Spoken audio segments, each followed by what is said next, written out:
Live from the Ball State News Center, this is NewsLink Indiana in high definition. Good evening and welcome to NewsLink Indiana. I'm Brianna Bobbitt. And I'm David Kahn. Thanks for joining us. Our top story tonight, the weather. A tornado warning has just expired for Delaware County and the NewsLink Indiana viewing area. It has been a day of rough weather. Several rounds of thunderstorms and rain have moved through Muncie today, and you can see it was raining heavily at times as people had to pull out their raincoats and umbrellas to stay dry on the Ball State campus. But the threat is for more than rain tonight. It is for severe storms and possibly tornadoes. NewsLink Indiana's David Seipel is watching the radar. David, what's happening? Thanks, guys. Yeah, we are currently seeing some severe thunderstorms here across Delaware County and north into Blackford County. Taking a look at radar here, we are seeing a broad view here of the radar. Tornado watch will expire at 10 p.m. tonight as we are seeing another round of showers and thunderstorms coming into our area later on this evening. As we take a closer look here at these storms, just north of Muncie, the tornado warning for Muncie has just been allowed to expire as mentioned, but we are seeing that tornado warning still for Blackford County in our viewing area. That tornado warning has moved just north, and this will allow to expire at 6:30. As we zoom in here, hopefully we'll be able to, there we go. Areas of Nottingham, north of our area, Pennville, Montpelier. If you are in these areas, please seek shelter immediately. We will have more updates for you guys in the coming minutes here in just a few minutes. Back to you guys at the desk. Thank you, David. While Muncie Community Schools work to get out of its financial crisis, the state government has been working to help another struggling school district, Gary. While Gary's deficit may be much higher than MCS's, NewsLink Indiana's Tony Sandlaben explains patterns that are a little hard to ignore. Gary, Indiana school system's financial crisis has led to a bill in the Indiana State House aimed specifically at helping Gary schools. But House Education Committee Chairman Bob Baining pointed out similarities between both Gary and MCS. They both are kind of in this similar situation where they've had should have made some adjustments in terms of overall size of the district, adjusting their enrollments closer to where, their facilities and staffing closer to where their enrollment is. Throughout their financial crises, Gary and Muncie Community Schools have both faced multi-million-dollar deficits, declining enrollment, low property tax revenue, and the inability to pass referendums to raise local taxes.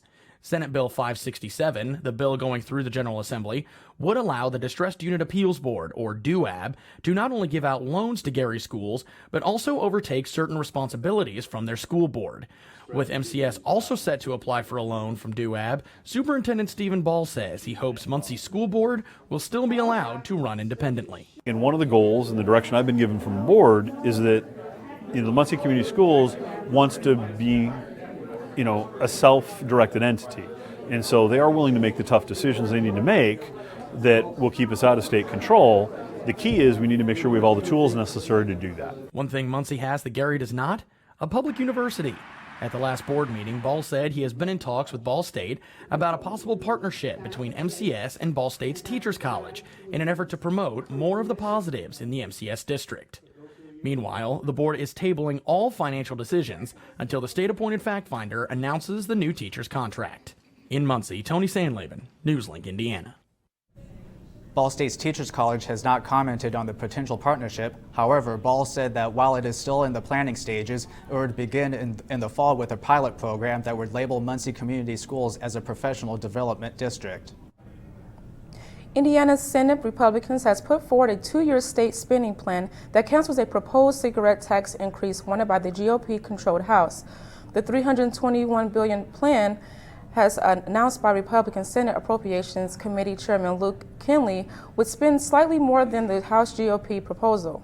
The budget also includes a $358 million increase for K-12 education, but will provide a $6 million less per year than the House and Governor Holcomb wanted for preschool program for needy kids. Some locations of Ricker's convenience store may not have to stop selling cold beer, at least for now. 2 Ricker's convenience stores started selling cold beer for takeout and on-site consumption earlier this month. It was legal and approved because of what some lawmakers call a loophole. Some members of the General Assembly protested and called for a change to law, but Senator David Long says it's more difficult to stop the sales than they originally expected. Tomorrow afternoon, Indiana residents of the 6th District are invited to Coffee with the Congressman, hosted by U.S. Representative Luke Messer. The event will be held at Concannon's Bakery Cafe at 4801 West Baker Lane from 3 till 3:45. Residents will hear from Messer about what is happening in Congress, ask questions, and share thoughts on issues that are important to them. Vice President Mike Pence appeared on the Senate floor to cast a tie-breaking vote on legislation to reverse the Obama-era rule protecting funds for Planned Parenthood and other family planning providers. On this vote, the yeas are 50, the nays are 50. The Senate being equally divided, the Vice President votes in the affirmative, and the motion to proceed is agreed to.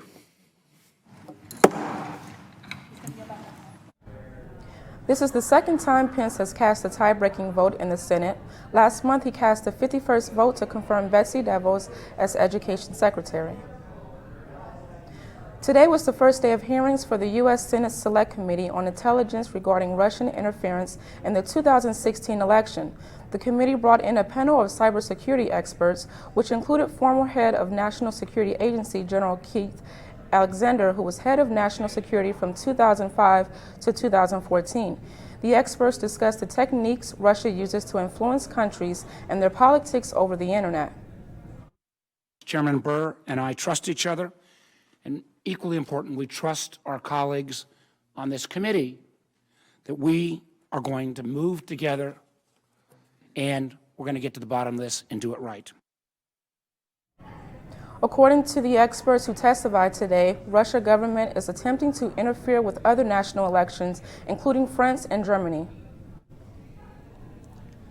President Donald Trump trained his fire on members of his own party today. In the aftermath of the Republicans' failed health care push, Trump said the Conservative Freedom Caucus will hurt the entire GOP agenda. He vowed to fight them in 2018 if they don't get behind him. Meanwhile, people are reacting to Trump's executive orders earlier this week that deal with the environment and regulations. NewsLink Indiana's Liam Shelton reports. The president's latest executive order is taking aim at environmental regulations, but he says it's really all about jobs. That is what this is all about, bringing back our jobs, bringing back our dreams, and making America wealthy again. The new executive order puts the brakes on Obama-era climate change regulations, calling for a review of clean power production goals, and rolls back recent protections for American waterways. One environmental group says that the order is allowing corporate polluters to profit at our expense. Dr. Michael Hicks, the Director for Business and Economic Research at Ball State University, says that the president's new order will probably be ineffectual in changing carbon emissions or having a boost to economic activity. Natural gas prices are very cheap on a BTU basis, and so natural gas, which produces a lot less carbon dioxide or mercury or other emissions, has been favored by power plant producers and industrial users for almost a decade now, and forecasts suggest that prices are going to remain low into the forecastable future. But what does this mean for Indiana? Indiana's coal production is down primarily because coal-powered firms are changing electricity production to existing natural gas facilities. This is because the natural gas market is significantly cheaper than coal. So in Indiana, we have seen higher energy costs that are partly due to the subsidization of the alternative fuels, the wind power and the solar power. And the reason this is the case is that it's not that we have limits on the amount of solar power that we could have or limits on wind. The problem is transmission. As far as the president is concerned, his order has struck a chord with those who feared new fuel regulations would cost them their jobs. In Muncie, Liam Shelton, NewsLink, Indiana. Meanwhile, environmental groups are preparing to go to court over President Trump's new policies. They've hired scores of new lawyers and have been raising money for months. But they say their first order of business is to mobilize a public backlash against the executive order that eliminates many restrictions of fossil fuel production. Find out how Muncie business is coping with basketball fever. And turkeys can fly right into the windshield of cars after the break. Oh! Checking your fantasy league? Nah, just my 401k statement. Nice. Where'd you find the money for that? I just been saving a little every month. I can't seem to save anything. Well, what about all this? What about the money you're spending? What money? It's gone before I can get my hands on it. I got a pizza for a Todd. Hey, can somebody spot me? When it comes to financial stability, don't get left behind. It's 547. Get tools and tips for saving at feedthepig.org.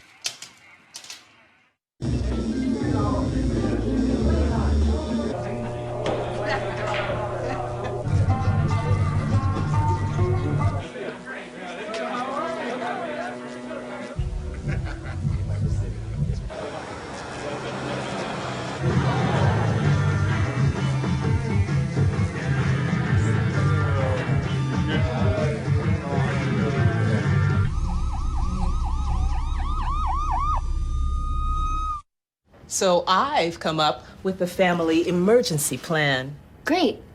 What is it? It's difficult to talk about, so I'm not telling you. How will we know what to do? You won't. I'm so glad I won't have to remember anything. And me too. Thanks for this, sweetie. Talk to your kids about who to call, where to meet, what to pack. Visit ready.gov/kids for tips and information. So, I just moved in with this family, and it's embarrassing. The little one, he likes to go outside and crawl around in the giant litter box. I don't know what he's doing. I mean, I was born and I knew how to use the litter box. Look at that! That's disgusting! Oh, poop already! You're making me nervous. Oh, okay, I can't look at this anymore. I really hope he grows out of this, for his sake. Welcome back. You don't have to feel guilty for streaming the madness of the NCAA men's basketball tournament. In fact, studies say you should instead embrace it. NewsLink Indiana reporter Abby Kirk tells us why. Nothing but net or nothing but trouble, because employers are estimated to lose $4 billion in productivity in March Madness. But instead of hiding brackets and banning online streaming in the office, a company in Muncie is embracing a new trend. And March Madness comes up, and naturally we all want to just talk about basketball. Whitinger and Company's creative director Lucas Tatrow explains if you can't beat them, join them by creating an office pool. People like to be competitive by nature, so that's what, I think drives us a lot of the time.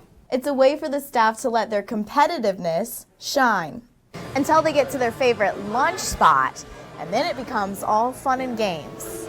We get a big group together and we go to like B-dubs on that Friday and we go and watch the games. In the one bracket just here at work, you are what looks to be, you're fourth.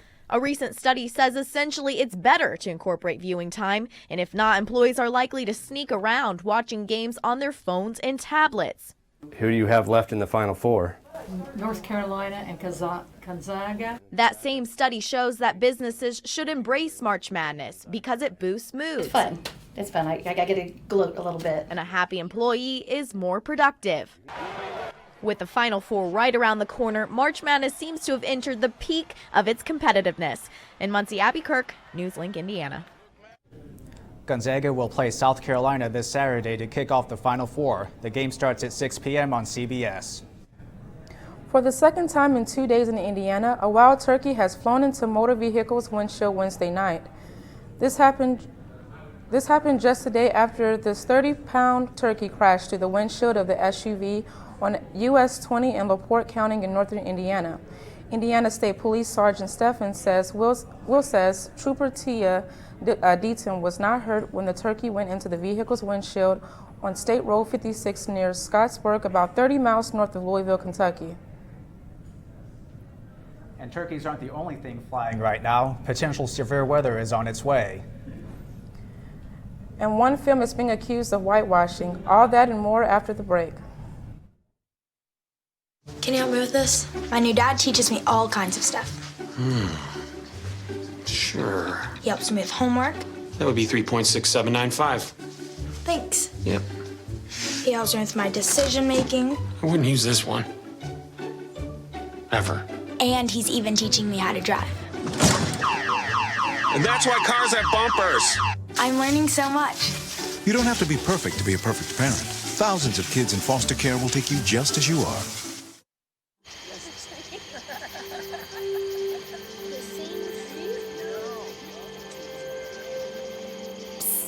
They're coming.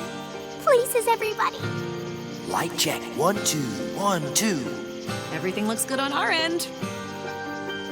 And lights. Come alive with the forest. Visit discovertheforest.org to find a forest near you.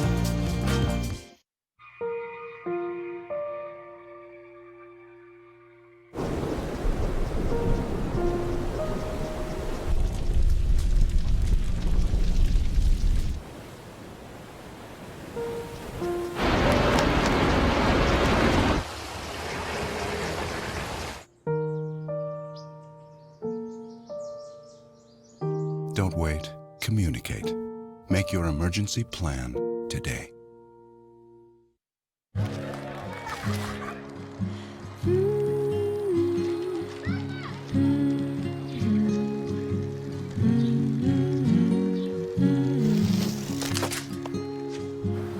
Of all the things you've done with your bike, donating it to Goodwill may be the most incredible of all.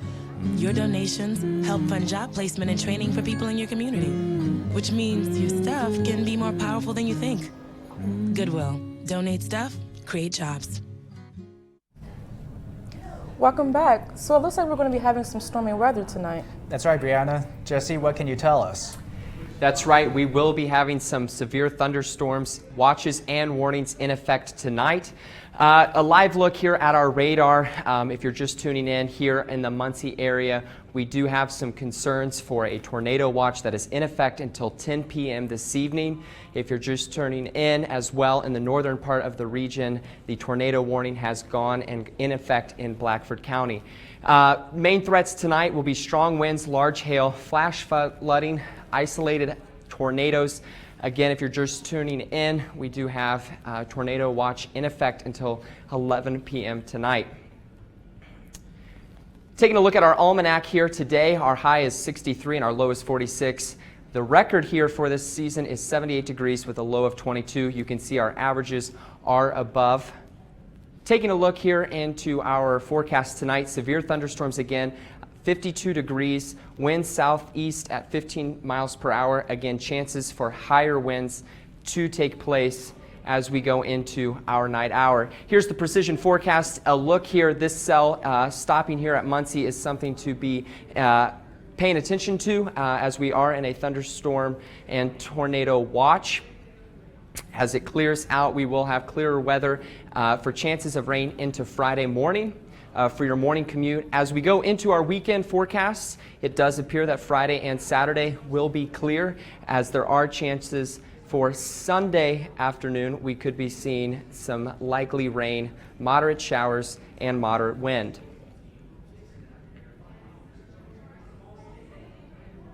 Tomorrow, high of 54, mostly cloudy with rain showers, winds northwest at 15 miles per hour. And into our 7-day forecast, we have a 20% chance of rain for tomorrow with a high of 54, low of 52. Into our weekend forecast, we have small chances for rain, 56 degrees and 62 degrees for the low Saturday and Sunday. Into the forecast for Monday, Tuesday, and Wednesday, chances for rain, highs into the 60s, and we close out our week in the mid-50s. So we do have some thunderstorm to be in attention to tonight. Again, thunderstorm and tornado watches in effect. But as we go into our weekend, we are to have moderately nice weather. All right, sounds good. Thank you very much, Jesse. As March Madness is winding down, find out how BSU students feel about the Final Four teams. And find out which Ball State teams will be in action this weekend. All that and more after the break. Here's to the things that can keep us safe. Those we use all the time with hardly a thought. Those that are silently standing by to save our lives. And now, those that we carry with us everywhere we go. Many mobile devices will now bring you wireless emergency alerts, real-time information directly from local sources you know and trust. With the unique sound and vibration, you'll be in the know wherever you are.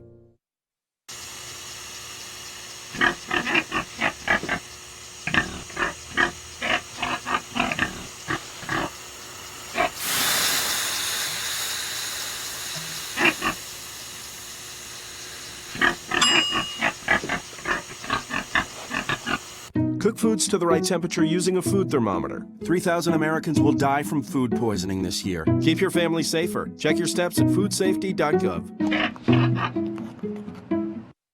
So, I got this new family, and I don't know what it is about this one, but she can't seem to put down that toy all day long. Tap, tap, tap, tap. Oh, and she even talks to it. She talks to that more than she talks to him. What's up, bro? Nice shirt. Who's she talking to? Her mom? She talks to her mom a lot. You wanted to be a teacher when you were little, but things changed. Teaching didn't seem that cool anymore, so you decided to become something else. But what would your 12-year-old self say? Amazing things are happening in teaching, so it's time to put it back on your list. Don't try to convince yourself otherwise. You had it right the first time.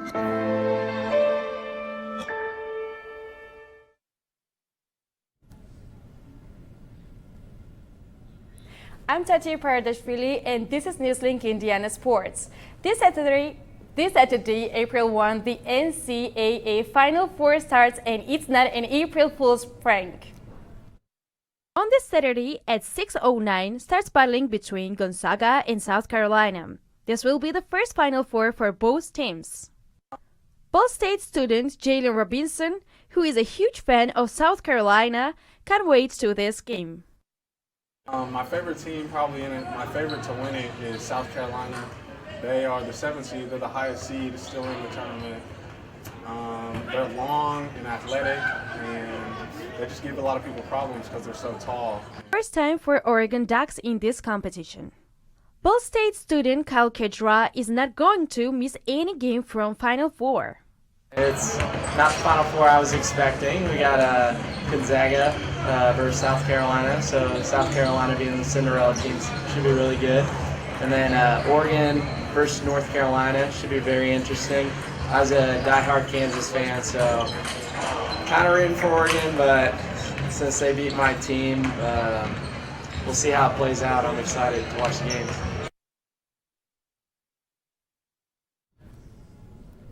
This Saturday, we will know who will play for the 2017 NCAA Championship in Phoenix. The national title game is April 3. Ball State will officially begin construction tomorrow on the Don Shondell Practice Center. The volleyball and basketball practice facility is named after Hall of Fame and former Ball State volleyball coach Don Shondell, who helped start men's intercollegiate volleyball. The center will house 2 basketball and volleyball courts, a study room for meetings and film review, a training room, and 2 meeting rooms overlooking the practice courts. Groundbreaking is set for 5 tomorrow afternoon just north of Worthen Arena. It is open to the public. Ball State's men's volleyball team is hoping they can turn things around. Their final 4 games are at home, which they hope will help them snap a 5-game losing streak. This losing streak was highlighted by lose to Ohio State in Columbus. The Cardinals take on Kinsey Friday night in Worthen Arena. They are 15-8 on this season and 6-6 in conference play. The Ball State baseball team hopes to snap their 5-game losing streak tomorrow when they take on Ohio University at home. Action begins at 3 at First Merchants Ballpark. The Ball State softball team will be in action right next door.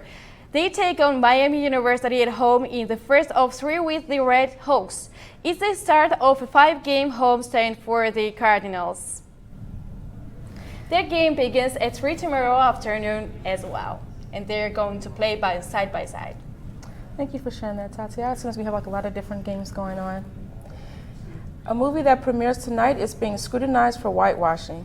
And find out how you can prepare for the 2017 solar eclipse when we return with entertainment.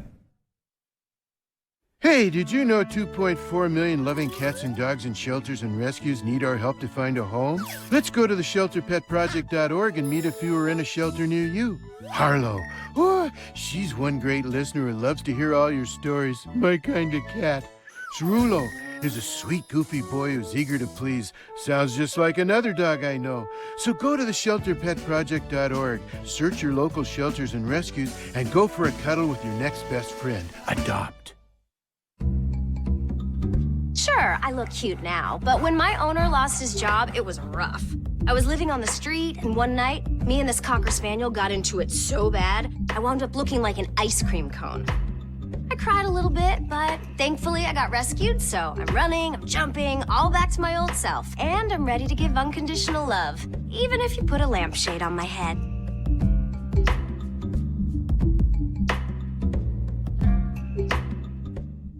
There's one thing you can never have sex without. It's not something you buy. Or something you take. In fact, there's only one way to get it. It has to be given to you, freely. It's consent. Because sex without it isn't sex. It's rape. Consent. If you don't get it, you don't get it. It's on us to stop sexual assault. Learn how and take the pledge at itsonus.org. Welcome back to NewsLink Indiana. I'm Adam Chowdhury with your entertainment news.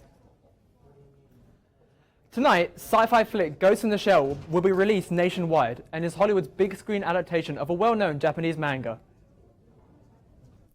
However, the film has received criticism for whitewashing the movie by not casting someone of Asian origin as its main role, instead opting for Scarlett Johansson. This, of course, is not the first time whitewashing has made the headlines. Marvel Studios have come under fire for its choice of actors in productions such as Doctor Strange and the recently released Netflix series Iron Fist. Min Tu Dang is the secretary of the Asian American Student Association, which has held open forums about the issue. Some of us agree to not support the movie by not going to a movie theater and buying tickets for that. Other times we talk about how angry, maybe a little bit disappointed, for probably the better word, of how Hollywood has cast these characters who are usually Asian American, but they weren't. But again, all we can do is talk about it and understand both sides, us as a consumer, Hollywood as a business. So. Ghost in the Shell has received average ratings from critics so far, with the likes of IGN, Rotten Tomatoes, and Empire Magazine giving it around 3 stars out of 5. And in a week full of new trailers, a promo for Game of Thrones Season 7 has been released today. The teaser for the award-winning fantasy series focuses on 3 of the biggest characters on the show. Since it was posted at 1 o'clock this afternoon, the video has racked up close to 500,000 views. And the adaptation of Stephen King's novel It was yesterday's trailer treat. The horror film tells the story of a group of children going up against a child-murdering clown named Pennywise. And everybody's friendly neighborhood Spider-Man swung onto the web on Tuesday. The latest Marvel Studios offering also features Robert Downey Jr.'s Iron Man. The superhero blockbuster will be in theaters everywhere on July the 7th. Back at Ball State, there'll be stars in everyone's eyes at the Charles W. Brown Planetarium tonight at 6:30. The last time the United States saw a solar eclipse was nearly 100 years ago. Although this year's eclipse happens in August, Ball State are hosting a 45-minute program teaching people about the wonders of this solar event, as well as informing the audience how to best prepare for the summer in order to make the most out of the historic occasion. And that's all for your entertainment news. Back to you guys in studio. Thank you, Adam. Jesse, what's the weather going to look like? Yeah, so we do have expected rain here into the forecast for tonight as we go into our 7-day forecast. Let's take a look here at the severe threats going on tonight. Main threats being strong winds, large hail, flash flooding, and isolated tornadoes. And into our 7-day forecast.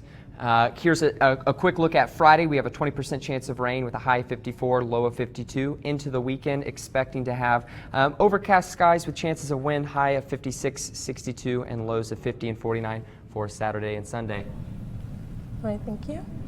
That's all for tonight. For NewsLink Indiana, be sure to watch tomorrow night at 9 right here on the Cardinal Vision or online at ballstatedaily.com. And be sure to like us on Facebook and follow us on Twitter. Have a good night.